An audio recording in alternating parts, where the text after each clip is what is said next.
নমস্কার, আজকে আমি আলু আর কাঁচকলা দিয়ে শিং মাছের পাতলা ঝোল রান্না করব।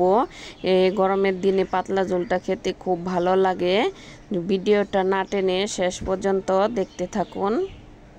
এখানে আমি নিয়েছি মাছটা ভালোভাবে ধুয়ে পরিষ্কার করে নিয়েছি। এখানে নিয়েছি আলু আর কাঁচকলা আর কাঁচামরিচের ফালি। এখন মাছের মধ্যে দিয়ে দিব লবণ আর হলুদ গুঁড়া। মাছটা ভালোভাবে মাখিয়ে নেব।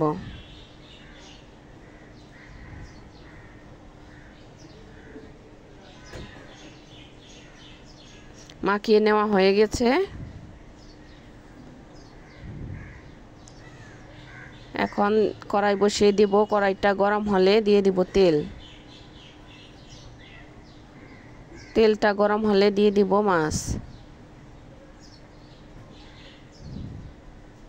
মাছগুলো দিয়ে দিয়েছি। মাছটার এ পাশ হয়ে গেছে, ও পাশ উল্টিয়ে নিব।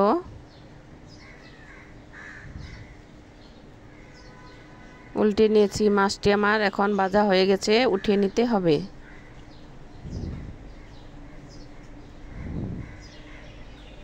উঠিয়ে নেওয়া হয়ে গেছে।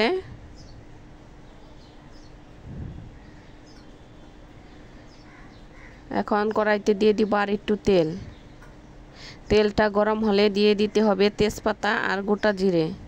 হালকা লাল লাল করে ভেজে নিতে হবে। লাল লাল করে ভাজা হয়ে গেলে দিয়ে দিতে হবে কেটে রাখা আলু। আলুটা দিয়ে 2-3 মিনিটের মতো ভেজে নিতে হবে।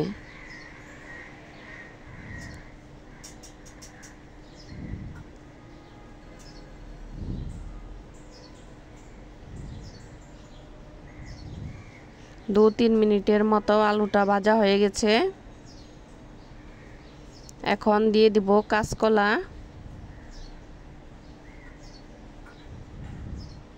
আর কাঁচামরিচের ফালি। এখন নেড়েচেড়ে ভালো করে মিশিয়ে নিতে হবে।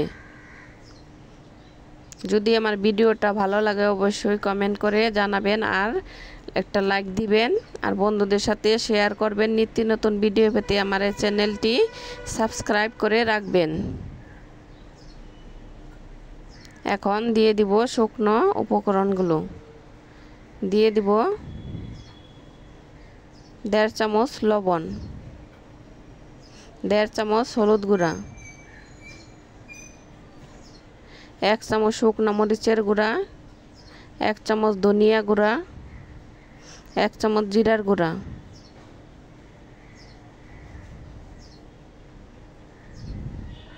এখন ভালোভাবে মশলাটা নেড়েচেড়ে মিশিয়ে নিতে হবে।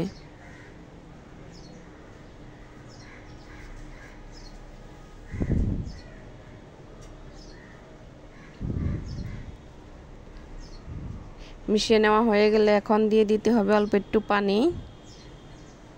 ভালোভাবে নেড়েচেড়ে নিতে হবে।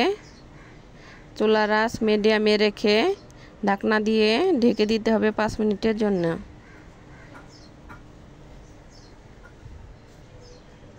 5 মিনিট হয়ে গেছে। এখন ভালোভাবে নেড়েচেড়ে মিশিয়ে নেব। মাঝে আমি ঢাকনা সরিয়ে আরও 2বার নেড়েচেড়ে দিয়েছিলাম। সবজিটা ভালোভাবে সেদ্ধ হয়ে গেছে এবং কষানো হয়ে গেছে। এখন দিয়ে দেব পানি। পানি দিয়ে ভালোভাবে নেড়েচেড়ে দেব। চুলার আঁচ হাই হিটে রেখে 5 মিনিট অপেক্ষা করব। 5 মিনিট হয়ে গেছে। এখন দিয়ে দিতে হবে ভেজে রাখা মাছটা দিয়ে নেড়েচেড়ে দিতে হবে।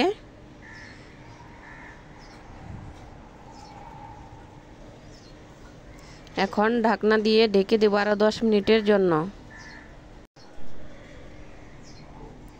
10 মিনিট হয়ে গেছে, ঢাকনা সরিয়ে নিয়েছি। এখন দিয়ে দেব ভেজে রাখা জিরার গুঁড়ি। এখন নেড়েচেড়ে আরও 1 মিনিট অপেক্ষা করব।